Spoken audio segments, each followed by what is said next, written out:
The August heat bore down mercilessly as Rachel Weber received the urgent call at Hope Animal Sanctuary. The local police dispatcher's voice was tense. "We've got a situation on Cedar Grove Road. Large white dog, possibly aggressive. Animal control is tied up with another emergency." Rachel, who had spent 15 years rescuing animals, felt her heart quicken. "I'm on my way. Can you give me more details?" Neighbor called it in. "Says the dog's been chained up for months." "It's not good, Ms. Weber." Grabbing her emergency kit and signaling to her colleague Marcus, Rachel headed out in their rescue van. The rural Pennsylvania road stretched before them, lined with cornfields swaying in the humid breeze. Cedar Grove Road was barely more than a dirt track leading to a cluster of old farmhouses. As they approached the address, the stench hit them first, a sickening combination of decay and infection that made Rachel's stomach turn. "Over there," Marcus pointed, his voice tight. Behind a decrepit trailer home, partially hidden by overgrown weeds, lay what appeared to be a dirty heap of rags. But as they drew closer, Rachel's breath caught in her throat. It wasn't rags at all. A once magnificent Samoyed dog lay motionless, his white fur now a matted yellowish brown. Flies swarmed around deep wounds visible even from a distance. A heavy logging chain, crusted with rust and blood, bound him to a metal stake. "Oh, sweet Jesus," Marcus whispered. Rachel approached slowly, her heart pounding. Despite years of rescue work, some cases still had the power to shake her to her core. This was one of them. "Hey there, beautiful," she called softly. "We're here to help." The dog's head lifted slightly, a movement that must have caused immense pain. Rachel saw something that would haunt her forever. Despite everything, his tail moved in a weak attempt to wag. "Marcus," she called, fighting to keep her voice steady. "Get the bolt cutters and call Dr. Santos. Tell her we're coming in with an emergency." As Marcus returned to the van, a screen door slammed. A man emerged from the trailer, beer can in hand. "What you doing with my dog?" he slurred, stumbling down the steps. Rachel straightened, positioning herself between the man and the suffering animal. "Sir, this dog needs immediate medical attention. By law, we have the right to remove any animal in critical condition. That's my property." The man spat. "Cost me $300. He's a guard dog." Rachel felt fury rise in her throat but forced it down. Years of experience had taught her that in these situations, emotion rarely helped. "We'll give you $200 for him," she said evenly, though the idea of paying anything to this monster made her sick. The man's bloodshot eyes narrowed. $300, same as I paid. Done. Rachel pulled out her phone, quickly sending a payment through a cash app. "He's ours now." As Marcus approached with the bolt cutters, the dog, whom Rachel had already begun thinking of as a survivor, watched them with wary but hopeful eyes. Despite his horrific condition, there was no aggression, no growling. "Easy, sweet boy," Rachel murmured, kneeling beside him. "We're going to get you out of here." The chain, when they finally cut it, had been so deeply embedded in the dog's neck that they couldn't initially tell where metal ended and flesh began. Yet somehow, he managed another weak tail wag. Getting him onto a stretcher proved challenging, not because he resisted, but because every touch clearly caused pain. Still, he remained gentle, even turning his head to lick Rachel's hand when she secured the final strap. As they lifted him into the van, Rachel noticed something that broke her heart anew. Beneath the matted fur and wounds, she could count every rib. How long had he gone without proper food? "What should we call him?" Marcus asked as they sped toward the emergency vet clinic. Rachel looked back at their passenger, who was watching her with eyes that somehow maintained their brightness despite all the darkness they'd seen. "Duke," she said softly, "because despite everything they did to him, he still has his nobility." In the back of the van, Duke's tail thumped weakly against the stretcher once, twice, as if saying, "Yes. That's who I am. That's who I've always been underneath it all." Rachel wiped tears from her eyes as she called ahead to the clinic. This was just the beginning of what would surely be a long journey, but something told her this special soul was going to make it.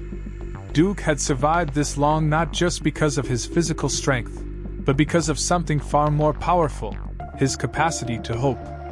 Dr. Elena Santos was waiting at the clinic's emergency entrance when they arrived, her experienced eyes widening at the sight of Duke. 20 years of veterinary practice hadn't hardened her to cases like this. "Treatment room 1," she directed, already pulling on surgical gloves. "Sarah, prepare for wound debridement. Maria, start for fluids and draw blood for analysis." The next few hours became a careful dance of urgent care and gentle handling. Duke's temperature was dangerously high, 104.5 degrees Fahrenheit, and an infection had spread through multiple wounds. Yet throughout the initial examination, he remained remarkably cooperative. "I don't understand," Maria murmured as she carefully inserted the foreline. "After everything humans did to him, how can he still trust us?" Rachel, who hadn't left Duke's side, stroked his head gently. "Some souls are just extraordinary that way." The full extent of Duke's injuries became clear as they carefully shaved away the matted fur. The chain had created a deep, infected collar of wounds around his neck.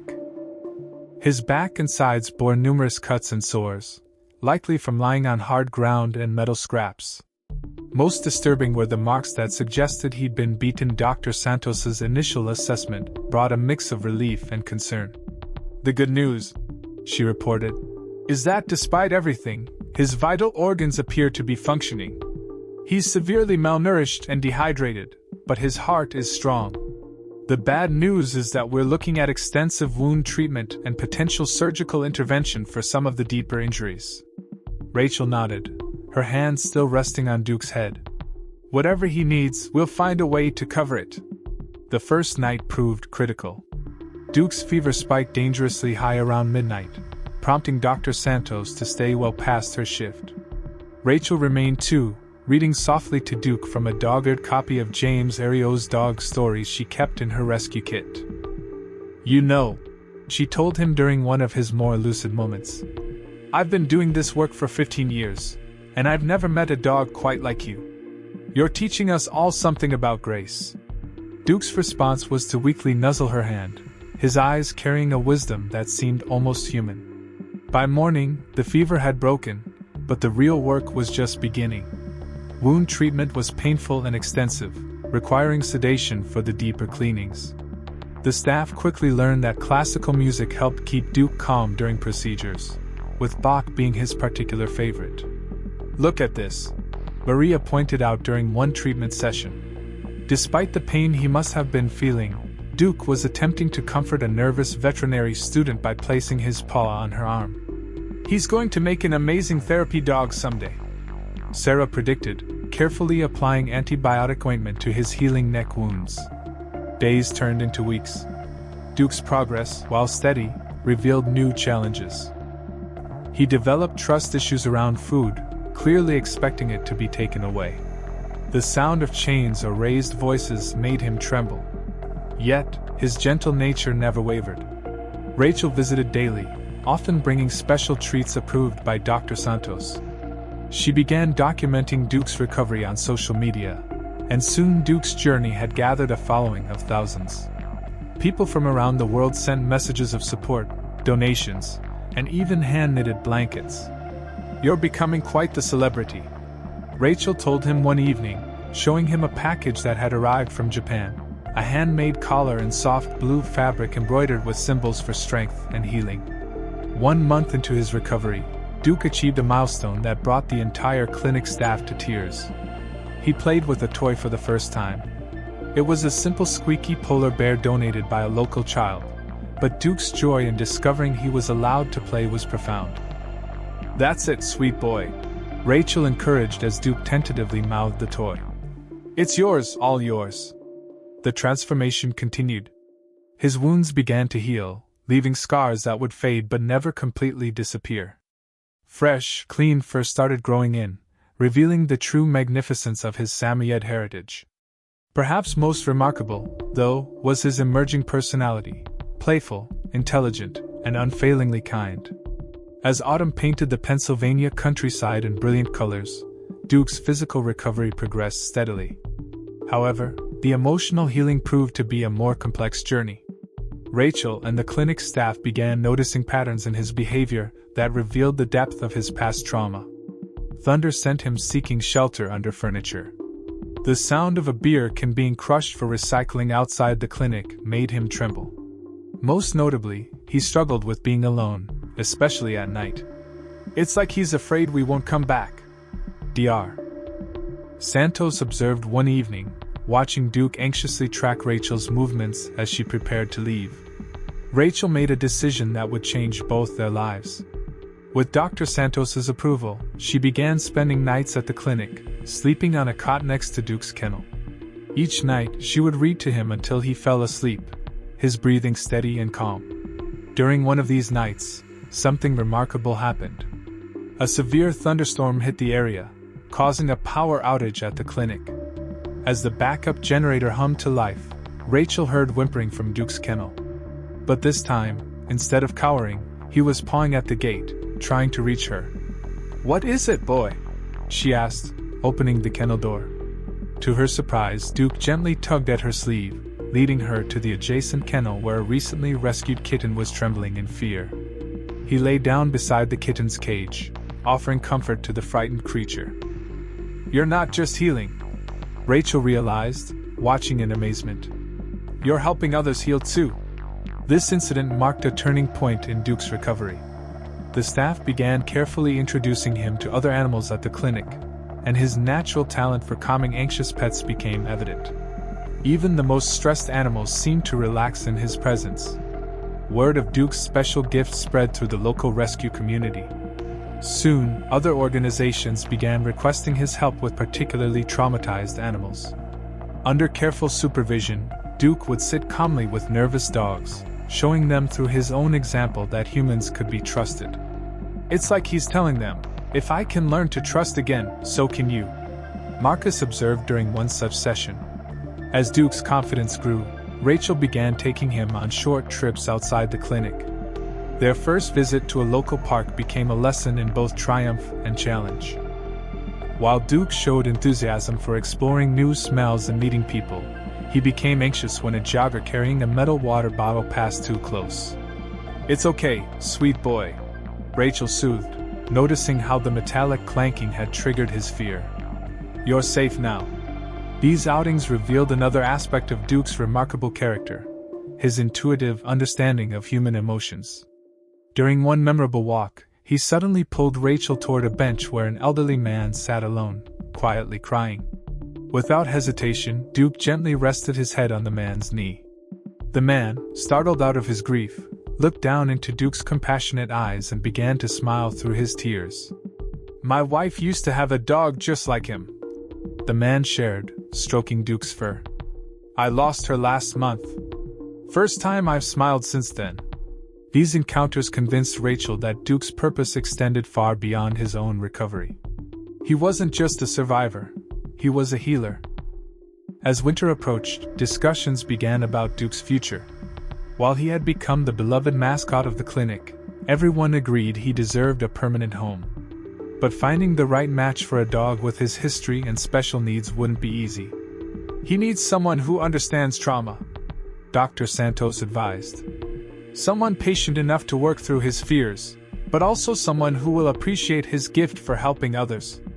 Rachel found herself torn.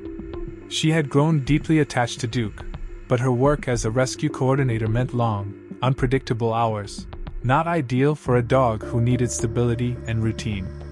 The answer came from an unexpected source during one of Duke's therapy sessions with other rescued animals. Introduced Claire Henderson, a retired trauma counselor who volunteered at the clinic. Her daughter Emma, a quiet teenager struggling with anxiety, had been accompanying her mother. The connection between Emma and Duke was immediate and profound. While Emma typically struggled with social interactions, she seemed to bloom in Duke's presence, and Duke, in turn, showed a special gentleness with her that touched everyone who witnessed it. "Watch how they mirror each other," Claire noted, observing how Duke matched his movements to Emma's energy level. "They understand each other without words." The Henderson family lived in a cozy farmhouse on 5 acres of land just outside of town. When Claire first approached Rachel about possibly adopting Duke, she came prepared with a detailed plan that showed she understood both the challenges and responsibilities ahead. "We've converted the sunroom into a quiet space for Duke," Claire explained, showing photos on her phone. "It has heated floors, plenty of natural light, and a direct view of the garden. Emma's already picked out a special reading chair where they can spend time together." Tom Henderson, Claire's husband and a veterinary technician, had already begun making modifications to their home to accommodate Duke's specific needs. They installed special night lights to prevent complete darkness, created multiple cozy retreat spaces, and even set up a therapeutic water feature in the garden, whose gentle sounds could help mask triggering noises. Rachel arranged a series of supervised visits to help Duke transition gradually. Each visit revealed more about why the Hendersons might be the perfect match. Emma, it turned out, had a natural intuition for Duke's emotional states. "He's not scared right now," she explained during one visit as Duke explored the garden.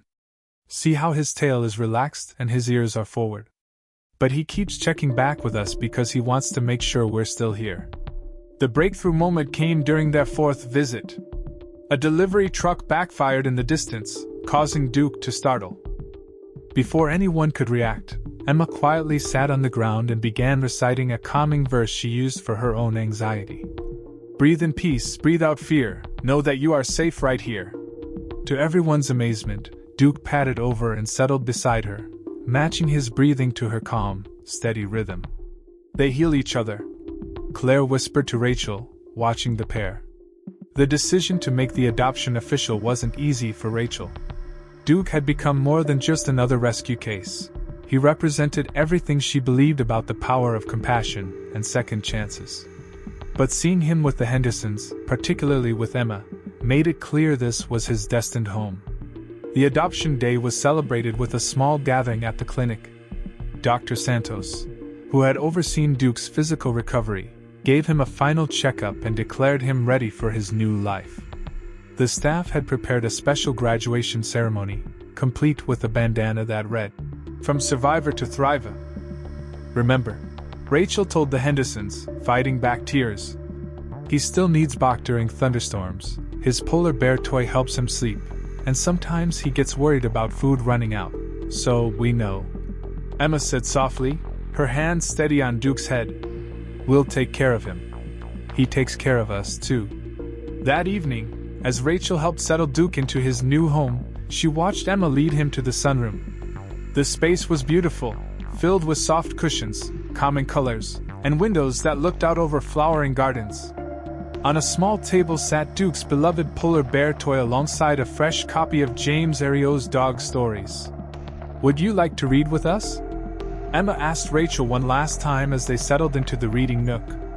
Duke positioned himself between them, his head resting contentedly on Emma's lap while his tail gently tapped against Rachel's leg.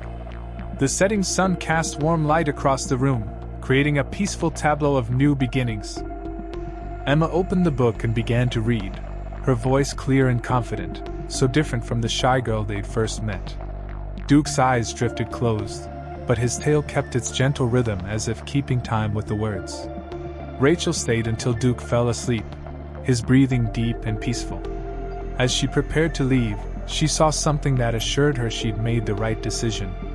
Duke didn't anxiously track her movements toward the door. Instead, he remained peacefully curled beside Emma, secure in the knowledge that he was finally, truly home. The first year in Duke's new life brought transformations no one could have anticipated. Under the Hendersons' patient care, he blossomed from a trauma survivor into a beacon of hope for others. It began when Emma, inspired by Duke's journey, started a blog called *Lessons from Duke. What started as simple daily observations about their life together soon caught the attention of animal welfare organizations and mental health professionals alike. "Today, Duke taught me about boundaries," she wrote in one popular post. When the neighbor's dog got too energetic, Duke didn't growl or run away. He simply sat down and turned his head until the other dog matched his calm energy. Sometimes the strongest response is the quietest one. Claire, noticing how Duke's presence affected not just Emma but everyone who met him, approached the local hospital about their therapy dog program. After extensive evaluation and certification training, Duke became their most requested therapy dog. "There's something special about him," said Sarah Chan, a pediatric ward nurse. "The children sense that he understands pain, that he's been through hard times too. It creates an immediate bond." One particular incident cemented Duke's reputation as an extraordinary therapy dog. During a routine visit to the children's ward, he suddenly became insistent about entering a room they usually skipped, one housing a 10-year-old boy who had been unresponsive since a traumatic accident 3 weeks earlier. "He's never responded to any therapy," the boy's mother explained, but allowed Duke to approach. What happened next moved everyone to tears. Duke gently rested his head on the boy's bed, and after a few moments the child's hand moved slightly to touch Duke's fur. It was the first voluntary movement he made since the accident. Back at home, Duke and Emma's bond continued to deepen. They developed their own daily routine: morning walks in the garden, reading sessions in the sunroom, and what Emma called their quiet time, moments when they would simply sit together, finding peace in each other's presence. Emma's own anxiety improved dramatically. Her teachers noticed she was more engaged in class, and she even joined the school's Animal Welfare Club, where Emma eventually became president, flourished under her leadership. "Duke showed me that helping others is the best way to heal yourself," she explained during a school presentation about animal rescue. The Hendersons' home became known as a safe haven for other traumatized animals. With Duke as their guide, they successfully fostered several abused dogs, helping them overcome their fears and find new homes. Tom noticed that Duke had an uncanny ability to assess other dogs' emotional states. "He knows exactly how to approach each one," he observed. "With scared dogs, he makes himself smaller, moves slower. With anxious ones, he demonstrates calm behavior they can mirror." Claire documented Duke's methods, collaborating with animal behaviorists to develop new approaches for rehabilitating traumatized animals. The resulting manual, the Duke Method, was adopted by several rescue organizations. Rachel remained a frequent visitor, marveling at Duke's evolution. The scared dog who once trembled at the sound of chains now confidently helped other animals overcome similar fears. His scars had faded to silver traces beneath his thick white fur, visible only as reminders of his journey. He never forgot, Rachel noted during one visit, watching Duke gently guide a newly rescued dog through their first walk in the garden. But he learned to translate his pain into purpose. As Duke's third year with the Hendersons approached, his influence spread far beyond their small Pennsylvania town. The Lessons from Duke blog had grown into a movement, inspiring rescue organizations worldwide to rethink their approaches to traumatized animals. Emma, now entering her senior year of high school, had found her calling. Her experiences with Duke shaped her college plans. She aimed to study veterinary behavioral medicine, hoping to combine animal care with psychological healing. "Duke taught me that healing isn't just about treating physical wounds," she explained in her college application essay. "It's about restoring faith and goodness, one gentle interaction at a time." The most remarkable aspect of Duke's story was how it continued to touch new lives in unexpected ways. One autumn morning, Claire received a call from the local police department. They had raided a puppy mill and discovered several severely traumatized Samoyeds among the rescued dogs. "We've read about Duke," the officer said. "We were hoping he might be able to help." The Hendersons converted their garage into a temporary rehabilitation space, and Duke took on his most challenging role yet, helping his own breed overcome trauma similar to what he had experienced. His approach was nothing short of miraculous. "Watch this," Tom would tell visiting veterinarians as Duke demonstrated his method. With each traumatized dog, he would first establish a safe distance, then gradually model normal, healthy behaviors, eating calmly from a bowl, playing with toys, accepting gentle touches. The other dogs observed and slowly but surely began to mimic his actions. One Samoyed in particular, a female they named Hope, seemed to form a special bond with Duke. Like him, she had survived severe neglect, but unlike Duke, she had completely shut down, refusing to engage with humans or other dogs. Duke's patience with Hope became legendary among local rescue workers. He would sit near her for hours, not demanding interaction, just offering quiet companionship. After 2 weeks, Hope finally responded by moving closer to him. By the 3rd week, she was sharing his water bowl. A month later, she allowed Emma to touch her for the first time. "He remembers," Claire observed, watching Duke guide Hope through her first tentative steps into the garden. "He remembers exactly what it feels like to be where she is, and he knows exactly what she needs." The success with Hope led to the establishment of the Duke Sanctuary, a specialized rehabilitation center for traumatized animals. The Hendersons purchased additional land adjacent to their property and, with the help of donations from Duke's worldwide supporters, built a state-of-the-art facility. Rachel, who had since become the sanctuary's director of operations, often reflected on that first desperate rescue. Duke's daily routine now included regular sessions with new arrivals at the sanctuary, but he never neglected his other duties. He still visited the children's hospital twice a week, participated in Emma's research projects on animal-assisted therapy, and maintained his special role as the Henderson family's heart and soul. Each evening, without fail, he and Emma returned to their special spot in the sunroom. Though she was no longer the anxious teenager who had first bonded with a wounded dog, their reading sessions remained a sacred ritual. Duke would rest his head on her lap, his eyes bright with intelligence and compassion as she read aloud from their ever-growing collection of books. "You know what amazes me most about Duke?" Emma asked her mother one evening, watching him sleep peacefully after a long day at the sanctuary. "He could have let his trauma make him bitter or aggressive. Instead, he chose to become a healer." Claire smiled, remembering all the lives Duke had touched. "Perhaps that's his greatest lesson," she replied. "That our hardest experiences, when transformed by love, can become our greatest gifts to others."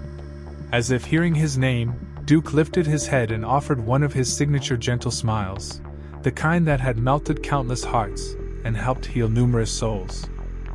His journey from a chained, wounded creature to a beacon of hope and healing stood as a testament to the extraordinary power of compassion, second chances, and the unfathomable depths of the canine spirit.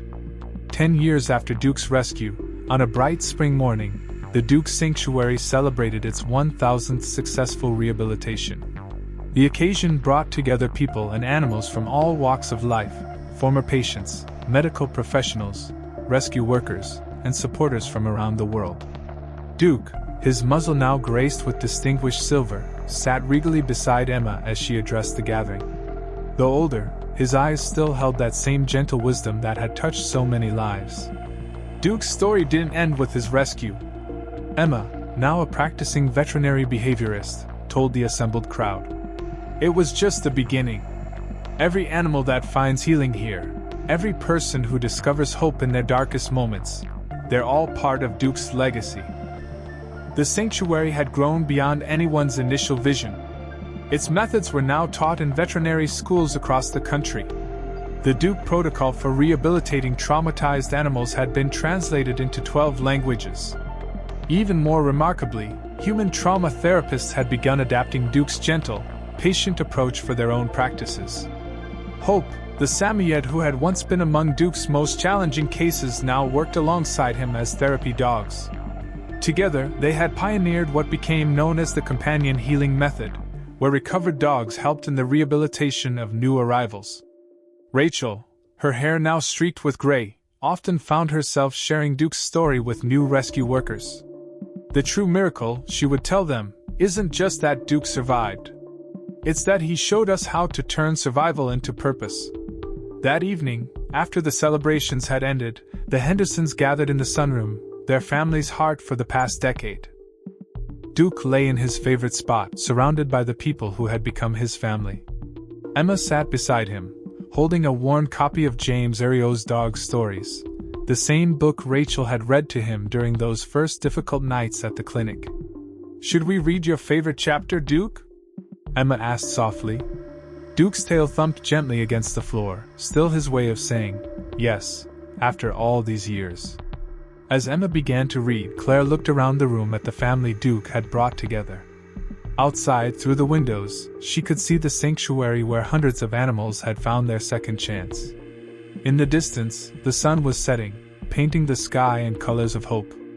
Duke had shown them all that healing was not just about recovering from past wounds. It was about creating a future where those wounds became bridges to understanding, compassion, and connection. His journey from a chained, abused dog to a healer of broken spirits had inspired a movement of kindness that continued to ripple outward, touching lives in ways that would never be fully known. As the last light of day filled the room with a golden glow, Duke dozed peacefully, surrounded by love, not just the love of his family, but the encompassing love of a legacy that would continue to heal hearts, both human and animal, for generations to come. In the end, Duke's story wasn't just about one dog's remarkable journey from darkness to light. It was about the extraordinary capacity of the heart to transform pain into purpose, fear into courage, and suffering into service. It was a testament to the truth that even the deepest wounds, when healed by love, can become wellsprings of hope for others. And in that quiet moment, as evening settled over the sanctuary that bore his name, Duke's gentle spirit continued to teach its most important lesson, that the greatest healing of all comes not from what we receive, but from what we give to others.